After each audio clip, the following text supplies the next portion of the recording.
very warm welcome to this side event on building a climate club to lever industrial decarbonization. My name is Eileen Schaukert. I'm from a European think tank on the energy transition, focusing on climate policy. And today we will be talking about the role that a climate club can play in really accelerating global industrial decarbonization. Industry decarbonization is one of the most important levers in reaching net zero emissions by 2050. In fact, it's responsible for over 25% of global greenhouse gas emissions. So getting these emissions down and kickstarting this transition in this decade will be crucial to reaching our climate goals. Today, we have a very esteemed panel with us. We will discuss with government, with industry, and with international organizations the role that such a climate club can take and the deliverables that the climate club should deliver. So without further ado, I will invite Parliamentary State Secretary Stefan Wenzel from the German Federal Ministry of Climate Action and Economic Affairs to the podium for his opening remarks. Thank you.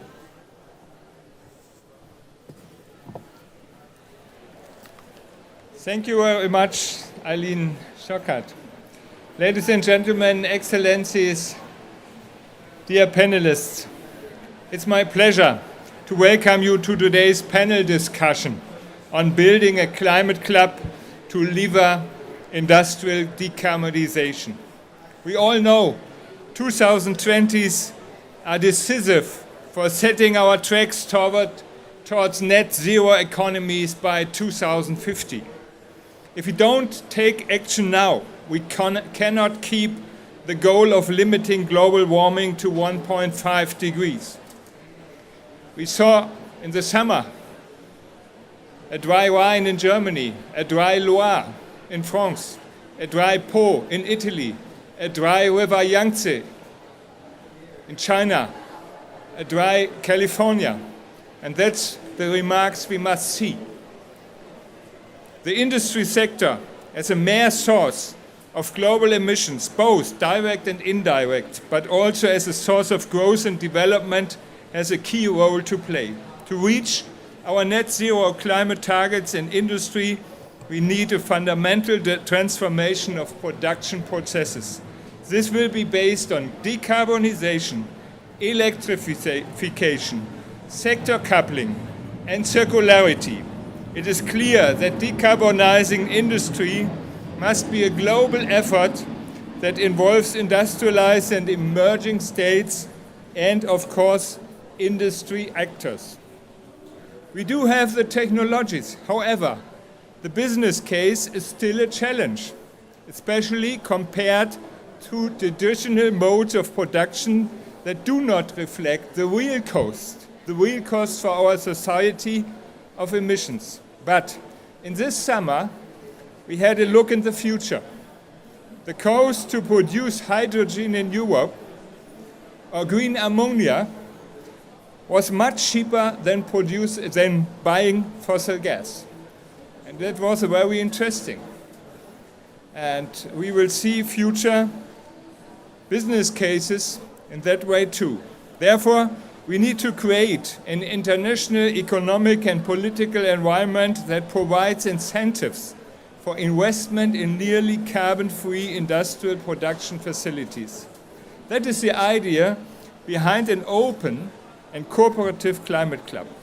In June of this year, the G7 leaders agreed to take steps toward establishing a climate club to accelerate climate action and increasing ambition, especially in the industrial sector, thereby addressing risks of carbon leakage for emissions-intensive goods and creating a level playing field.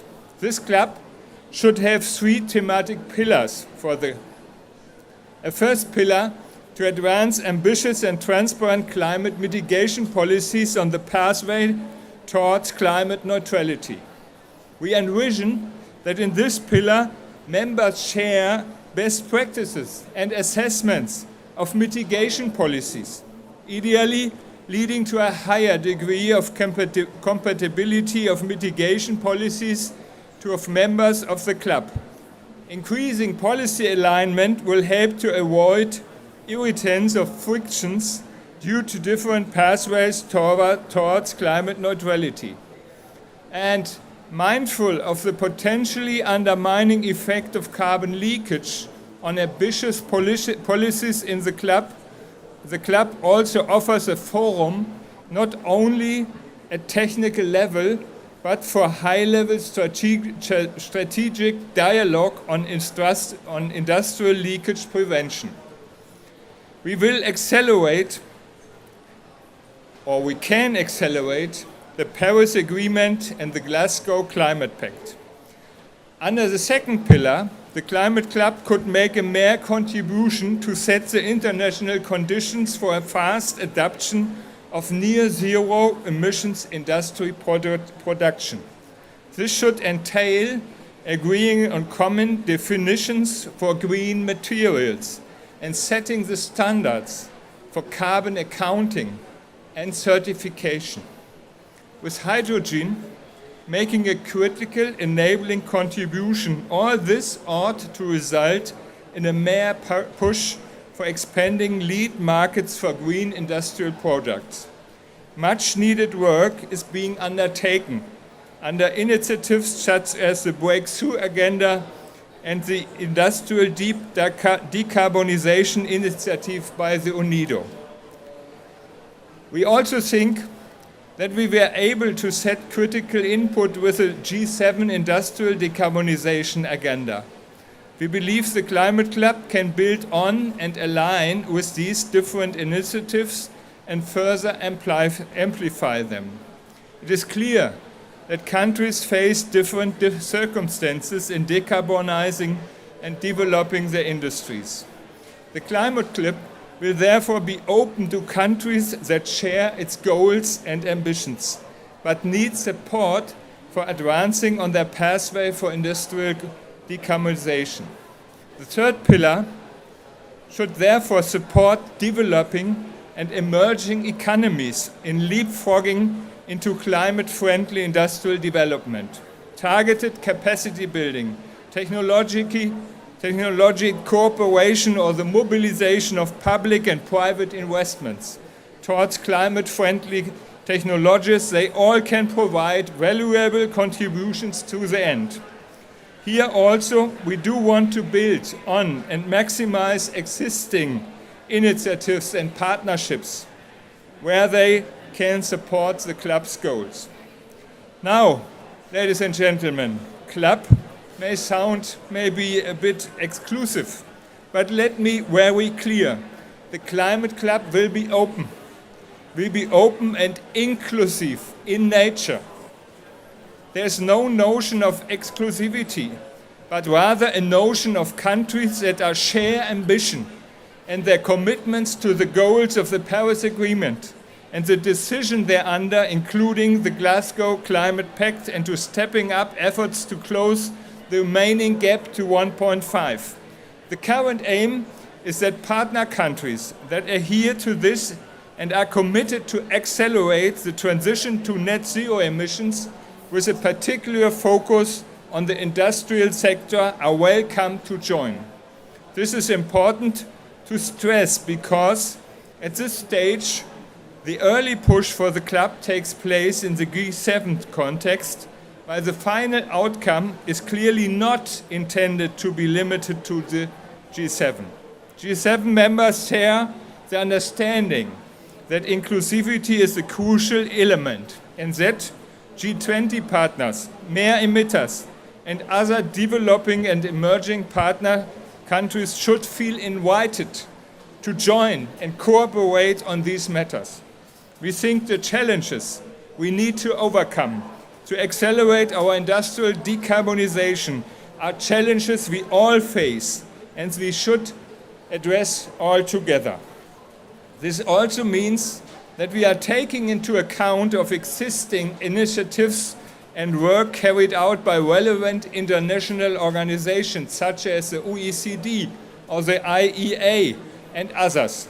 It's absolutely essential that the future Climate Club will interact and cooperate closely with relevant international organizations and initiatives, but also industry and other stakeholders. We will need the experts in academia, and crucially, we also need to involve the private sector, including industry and the finance sector. We are at the early stages of setting up the Climate Club. More work is still required, and until the end of the year and thereafter, we need to build this club together, because only in a common endeavor can we achieve the enormous task.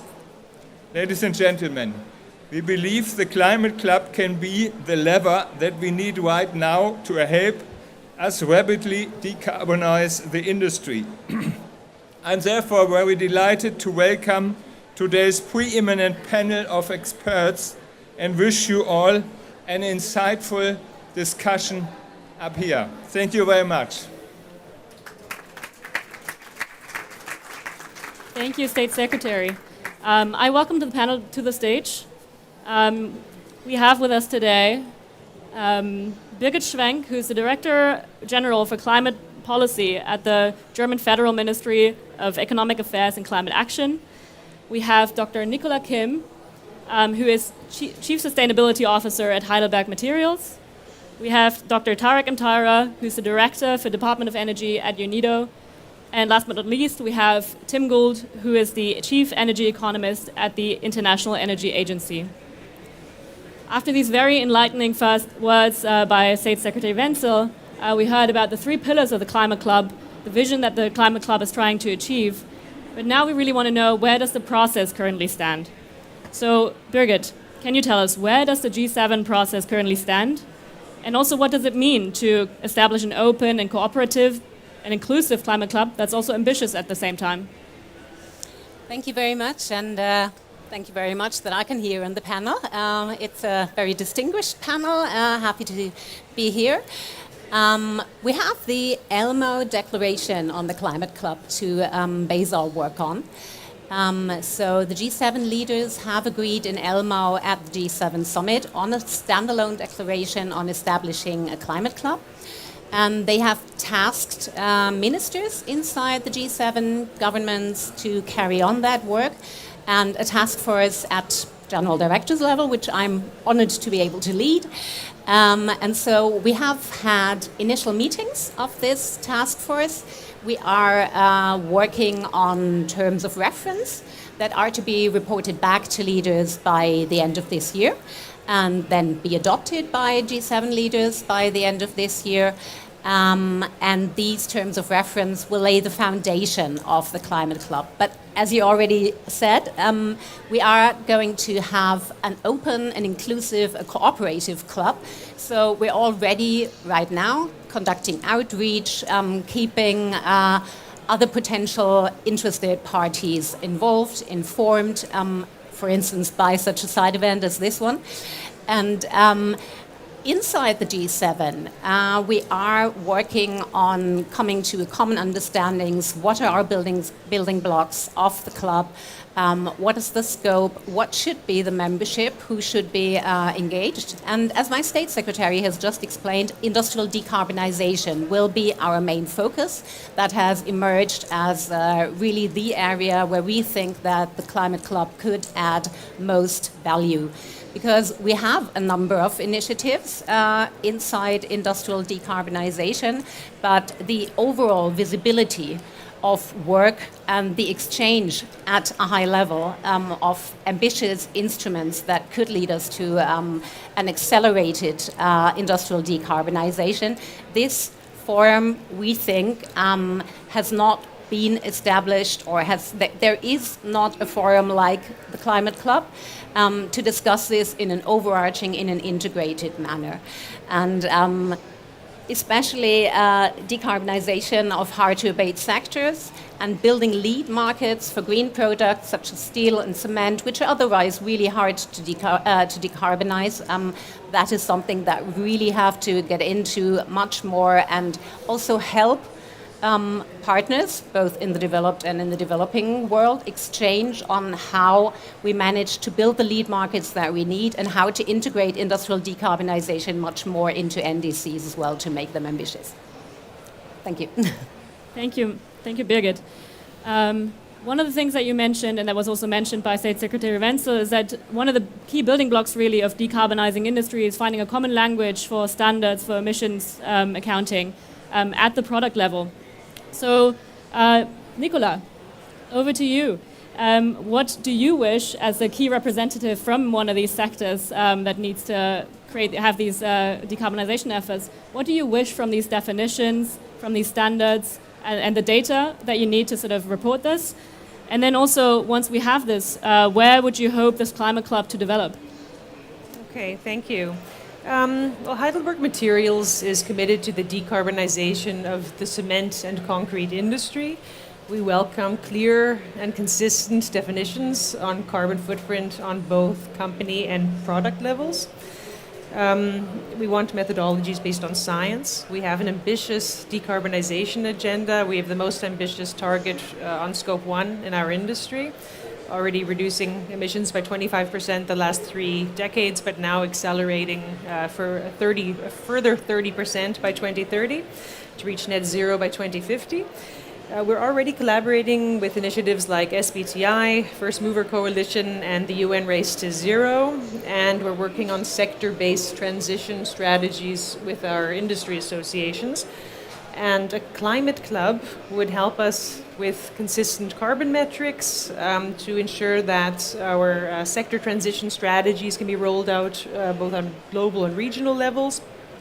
We need a common understanding of the milestones, the timelines for these transitions. What we need to also consider is what does good look like? What are leading practices? How do we define low carbon products? We welcome IEA's Breakthrough Agenda report, calling for aligned metrics, simple methodologies, use of existing benchmarks, and we think that the Climate Club can play a role to really drive implementation. Thank you so much. I think that's an important point that you touched on with the milestones. One thing that's really lacking in the industrial decarbonization debate is a harmonized understanding about the pace that we're going at. We have a lot of good data coming out of the IEA, for example, about what sort of by 2030, what decarbonization targets do we need to reach to then reach net zero by 2050. So that is important sort of North Stars to orient your national policies from, to then get a group of countries together to really sort of adopt these milestones in their national policies is really critical. Thank you so much. Tarek, a question for you. Your organization, UNIDO, is mandated with helping developing countries and emerging markets grow their industrial sectors. How do you, as UNIDO, support developing countries and emerging markets in decarbonizing their industries, taking into account that these countries face a dual challenge of reaching development targets, of needing sort of to build their infrastructure stock, build roads and cars and housing for a growing population, at the same time as decoupling this growth from emissions? Thank you, Eileen, and it's a pleasure to be here in the German Pavilion and also in Sharm El-Sheikh in Egypt.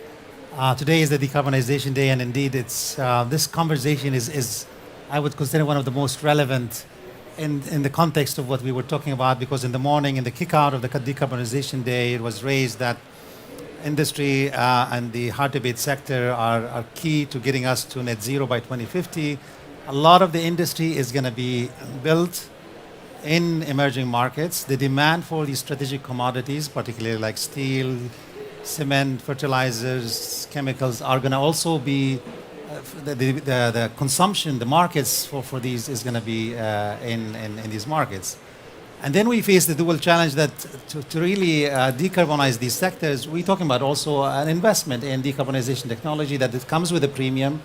So the idea and the central notion of the Climate Club to create lead market is actually very central to this, because you need to drive demand for decarbonization technologies through incentives so that the price comes down, so that actually you create a level playing field to the deployment of these. So once you start deploying at a scale, you get this scale effect in different markets, in different sectors.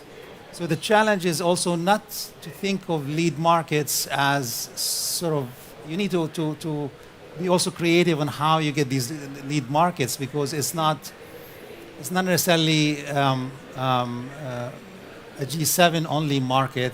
You have to think of maybe the G20 because that's what, but also because these are international commodities, they are flowing across a global value chain. So we've been trying also to think creatively, how do we get this? So we need to get precisely some of the pillars you're raising in the role of the climate club. One country alone cannot do it. Can we get governments to collaborate on getting demand signals for low carbon commodities like cement and steel across geographies? Can we get India, China on board to nudge the governments to build ambitious target in the procurement functions or through signature projects?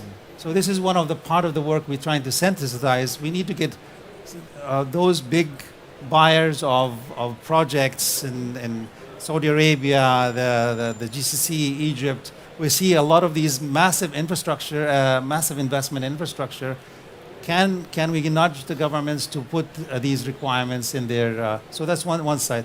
The second one, where also the climate mentioned in the framing of the climate club, is the standards. Can we get a coherence on, because industry needs coherent signals on what the definitions are, and I think there is our efforts, and we are coalescing through this. Some of the initiatives what we do is to bring coherence into the demand signal. What is a green steel, for example, or what is a green cement? And we're getting industry on board. We're getting also the different actors. This morning we listened to the First Mover Coalition, which is also an industry-led initiative to create green demand for these. So that process, the process in the climate club, could also enhance this. So these, and our role as a UN agency is to bring our convening capacity as a UN platform to bring coherence and an alliance, or not alliance, but I would call it convergence. What I want to say, convergence on the definitions as much as possible. And the third one, I think, is capacity building, which was also mentioned as part of. We do see a need for bringing capacity on disclosure at the firm level, reporting and disclosure, capacity on getting monitoring, verification, and reporting frameworks in the countries, particularly in emerging markets, to up to standards, so that you can actually see the effect of this. So these are three pillars I just wanted to touch upon from that point of view. Fantastic, thank you so much. One thing that could be added to this is that UNIDO actually plays a really important role already in driving the industrial decarbonization as part of the Industrial Deep Decarbonization Initiative, IDDI. And there we've seen some really important sort of first pledges for green public procurement coming out of Pittsburgh in September. That was really important work to really sort of, we've touched upon this by many speakers now, that lead markets and creating this first demand for these green materials really is key to get the decarbonization rolling. But over to you now, Tim. Your organization plays a critical role in all of this, not least because you've been putting out really excellent reports on the definition and the standards that are needed for these industrial products. At the same time, you've been involved in the G7 industrial decarbonization agenda as well as the Hydrogen Action Pact. So what is the role of international organizations like yours to really sort of bring together the efforts that are happening at the international level to drive concrete action? And then maybe, I mean, this is now the million-dollar question, but from your personal opinion, which are the critical next steps to really kickstart industrial decarbonization internationally? Well, thanks very much, Eileen. It's a great pleasure to join such a great panel on such an important topic, and we really commend the leadership that Chancellor Scholz and Germany has shown on this issue. And our executive director was delighted to participate in the roundtable earlier this week, and to see the value, or to express our appreciation of the value that an open and inclusive and collaborative climate club can bring. And we've also very much appreciated the chance during the G7 presidency to contribute our own analysis and thoughts on these extremely important issues. If I can take a step back for a second, very recently we released our new World Energy Outlook, and when it comes to the agenda for this decade, I think the State Secretary was talking about this earlier, there's really three things that we think are absolutely key. We need to run very hard with the clean technologies that are mature. We need to work extremely hard to innovate on the things that are not yet, in a sense, market ready. And we need to work much harder on bringing clean energy investment to emerging and developing economies. And this issue really sits at the intersection of those last two challenges. And so we really think it's strategic importance you shouldn't underestimate. And it's also extremely important for the existing capital stock that we have. Because, I mean, whether you look at cement kilns or existing steel production facilities, important investment decisions will be made this decade. And we need to make sure that we catch that wave. Otherwise, you know, these are all long-lived assets. The decisions that we take in the next few years will have implications all the way through to our target date for full decarbonisation. So I think it's exceptionally important to have that in mind. And then on your question about what are the things that can really drive this forward, and there, I think the view from the International Energy Agency is there's a combination of policy levers that can really help to move this, and I think many of them have been mentioned already. Some of them relate to, in a sense, pushing new low emissions products into the market, and therefore that there's still a big role for innovation spending and support for research and development.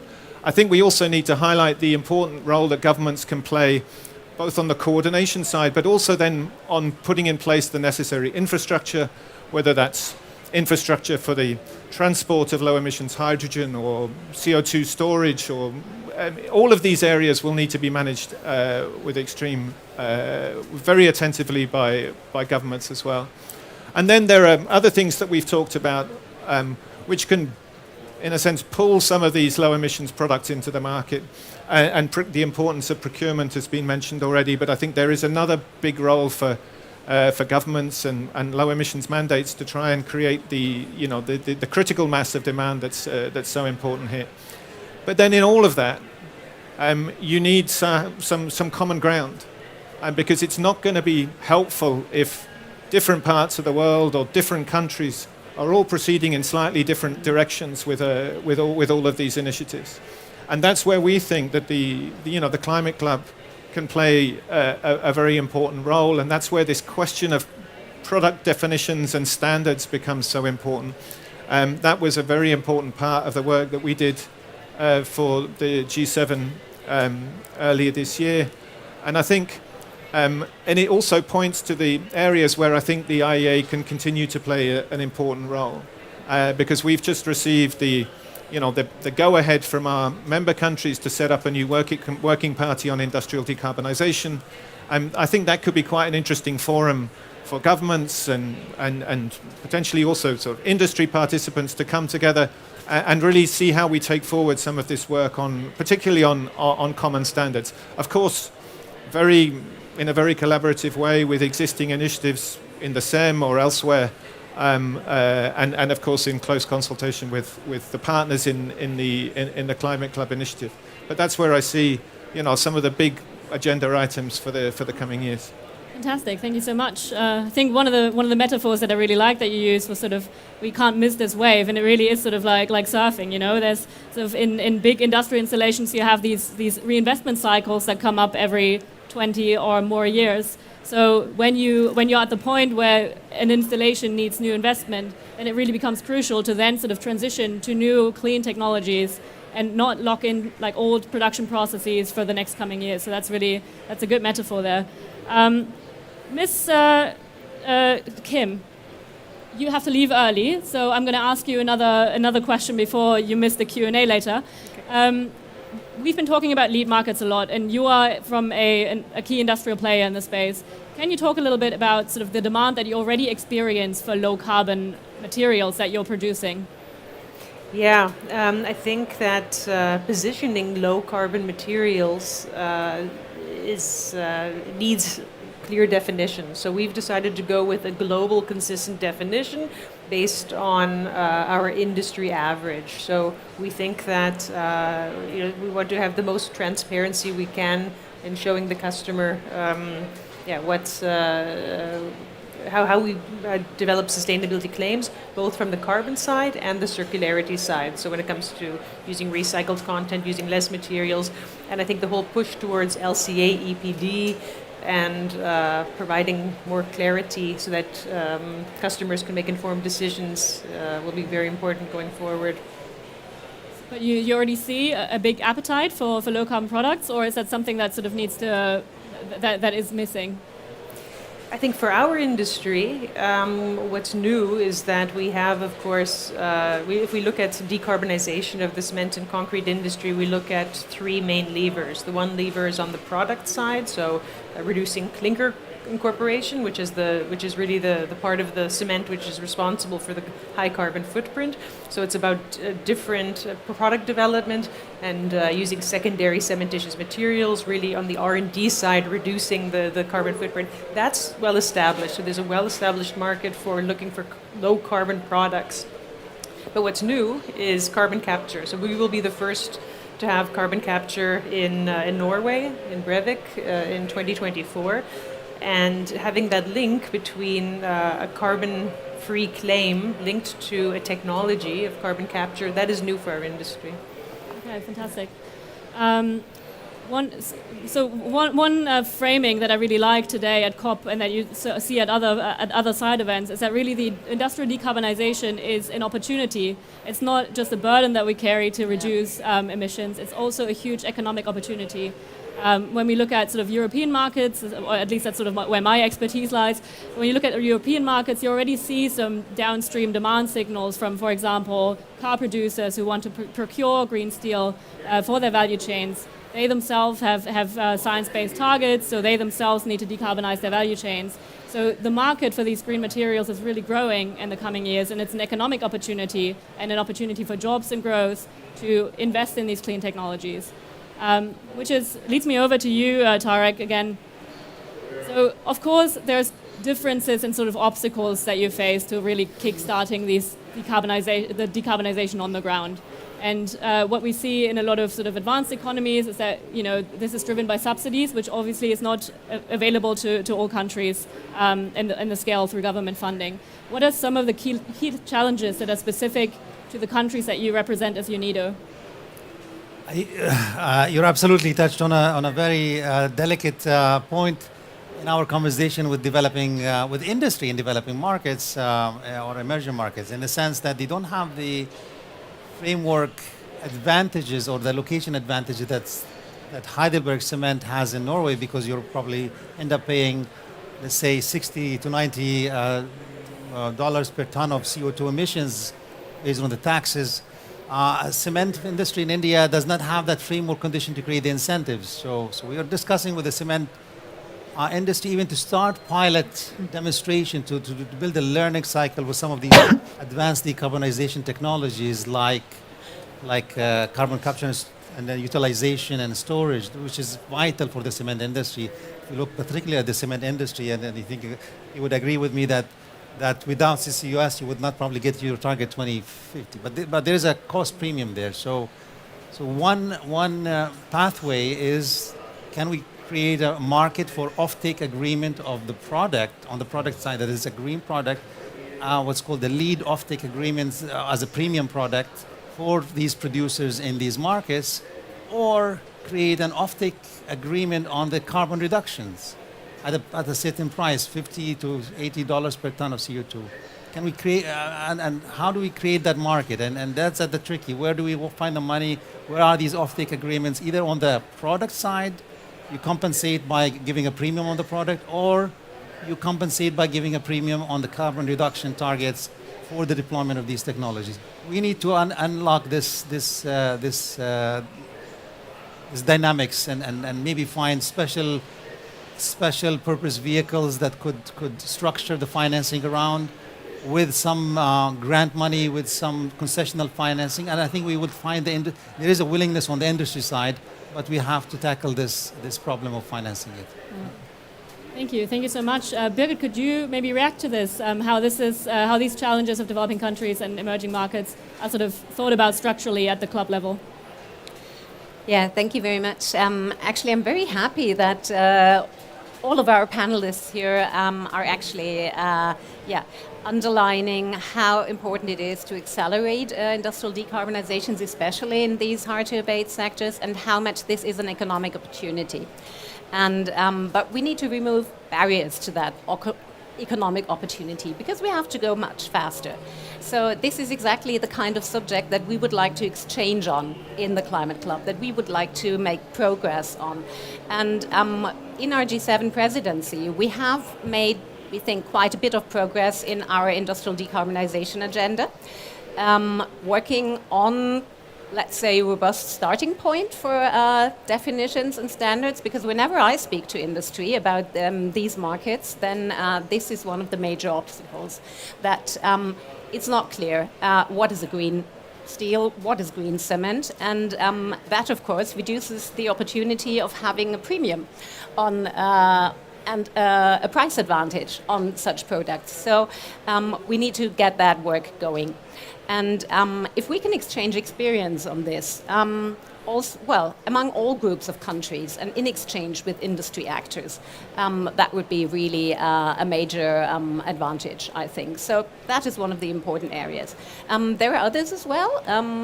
Like, for instance, we see a lot of interest in emission intensity, in the kind of approaches that are taken there.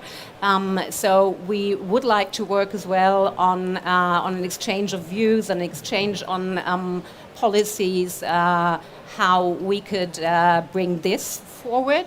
Also on how would we measure, report and verify such efforts. So this is one other area. But yeah, very much looking at economic opportunities that we can speed up, that we can accelerate to actually move to net zero much quicker. Thank you. Yeah. Tim, final question to you. At the International Energy Agency, you've really set some tremendous groundwork, I would say, for the definitions and for the standards that need to go into this. Now, the missing link is, of course, getting to a concrete sort of ISO standard to really have something really tangible.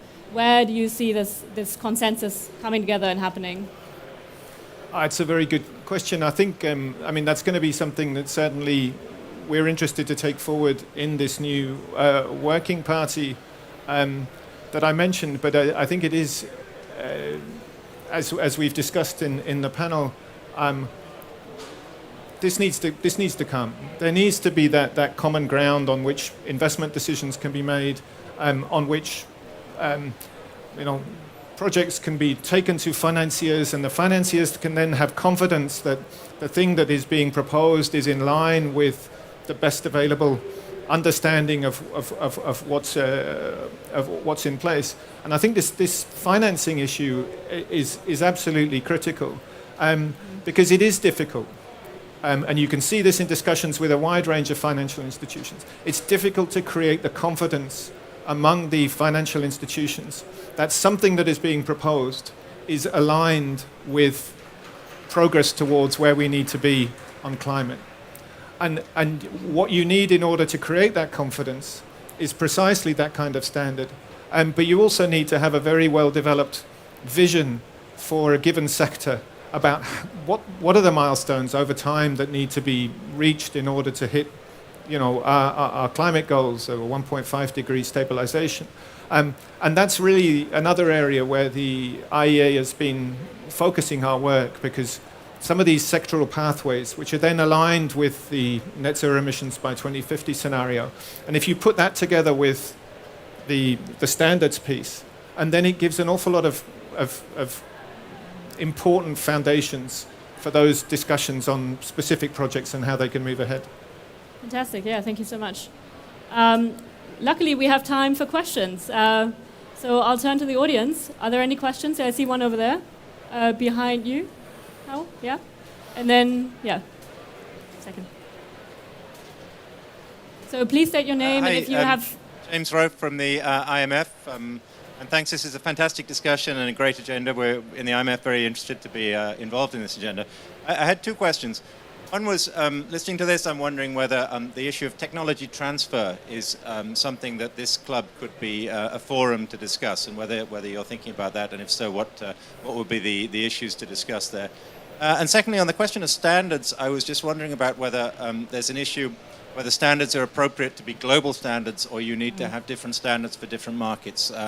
Because it may be that a firm in India producing steel, for example, doesn't have access to the kind of clean electricity that a firm in Norway might have or something like this. And you may find that standards become too tight in one market and or looser in another if you had appropriate standards. Thanks.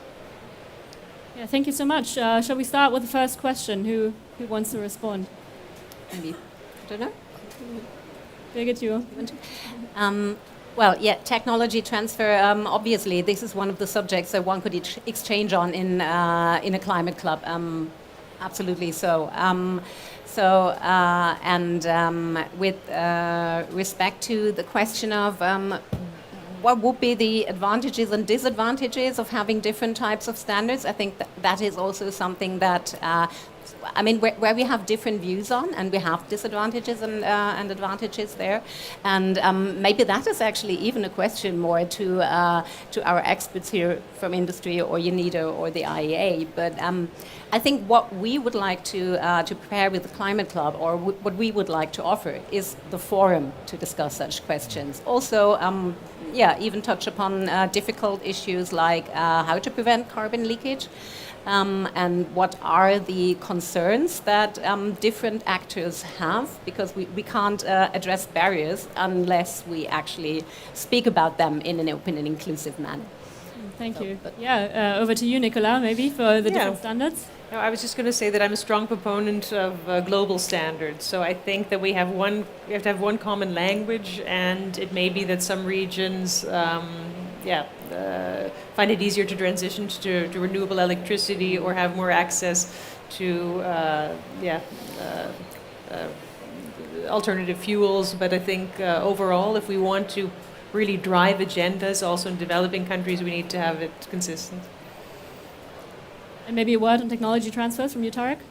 Yeah, but I just wanted to second and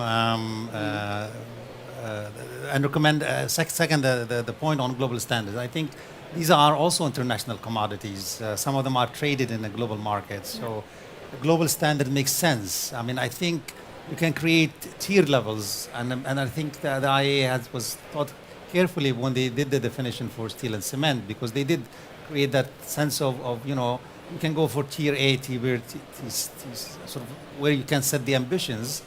I want to go for 100% net zero, or I want to go to 30% carbon footprint by certain time. So that makes sense. But I think global standard matters because it creates a common language for industry and for policymakers and for different actors to play in that space.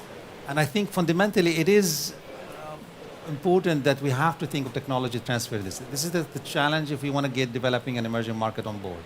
Without technology collaboration, I was just speaking to Indian cement industry this morning. We had a fantastic discussion. I said, we want partnerships with technology on for example, the CCUS to get so partnerships means not only just buying the equipment, but to be able to develop the know-how, the technical understanding of the whole value chain of these technologies, but also the skill sets. When we talk about some of the engineering gaps, particularly on some of these technology pathways, we're going to miss engineers that know how to deliver on these technologies. So if we scale up, we have to really ramp up the kind of advanced engineering skill development in markets, both actually I would say also in developed and developing markets, for the kind of qualified engineering capabilities, because these are system engineering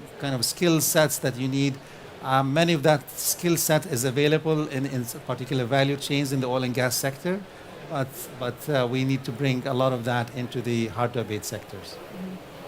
Tim, did you also want to add something? Or? Only to say that we're acutely aware when we put together our vision of how the world gets to net zero, that not every country will proceed at the same speed, and that it is incumbent upon advanced economies to get there first and to lend a hand, more than a hand, to other countries to make that journey.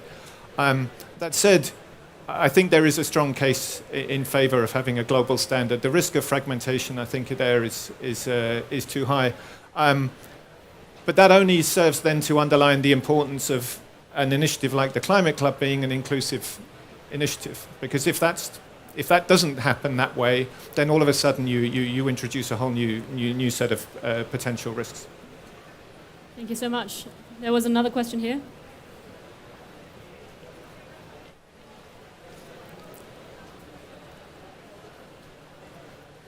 Hello. Thank you for this very interesting conversation. I'm Joseph Delatte from Montaigne Institute in Paris. I've been working on the Climate Club issue and particularly the Asian perspective of it. And I mean, like, we've heard a lot about incentive and standards, but we have not heard a lot about sticks and a little bit about carbon leakage issue. I was wondering whether the Climate Club could really handle the CBAM question, which is the elephant in the room here. If you do not have like sticks like this, how do you secure that the green markets are more competitive than the current version of the product, which are most probably going to stay much more competitive than the other version if you do not have that kind of sticks? And looking at the Asian perspective on that, when I mean Asian, I'm speaking about Chinese, but also Japanese. I mean, they are not really at all at ease with this situation when you're looking at what they think about what Climate Club can deliver on the relation with CBAM or not CBAM. So I hope I was clear enough, but I would like to have like your opinion on this. Would you like to take this, Birgit?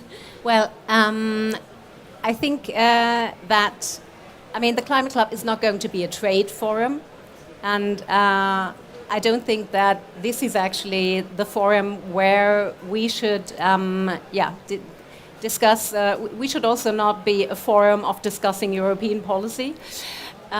So we are looking actually at a different kind of exchange. So I think such concerns would have to be raised in different fora. So this is not really the main purpose. As I said, I mean, we would like to provide a forum where we can openly exchange on issues also such as carbon leakage. But the main intention is actually to raise ambition on the chances, on the opportunities that we have in the area. So I would actually not really talk about sticks. I'm not quite sure what you mean by sticks. We are going to foster and accelerate economic opportunities. Thank you. Thank you so much. Any other questions? Over there.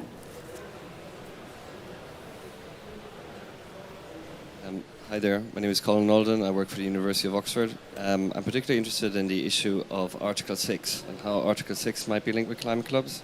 I think some of the issues mentioned by Tim in particular, they might fall under Article 6 and how Article 6 might be used as a mechanism of underpinning climate clubs. Do you see this as a way forward?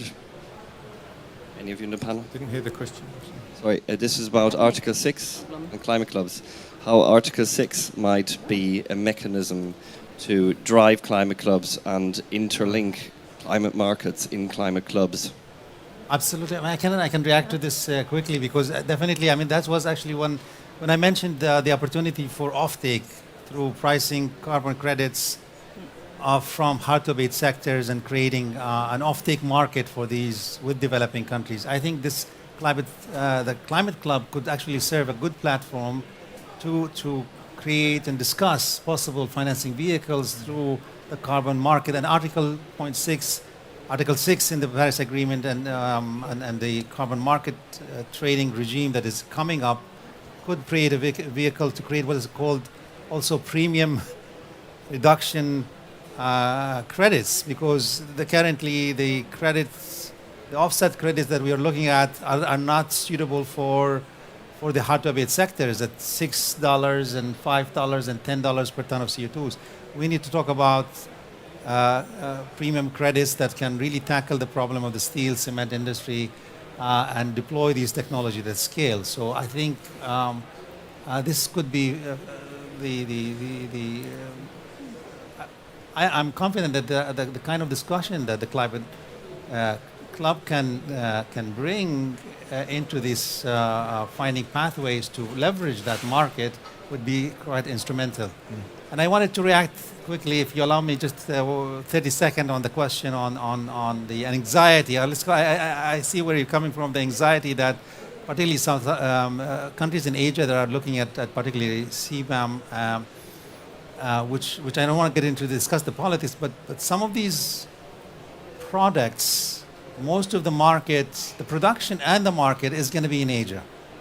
So perhaps we will not see flow of trade a lot to Europe, but we're going to see inter-Asian trade flows on some of these carbon-intensive commodities. If we don't get Asia on board to fix its also internal trade dynamics, we're not going to get to that target of net zero.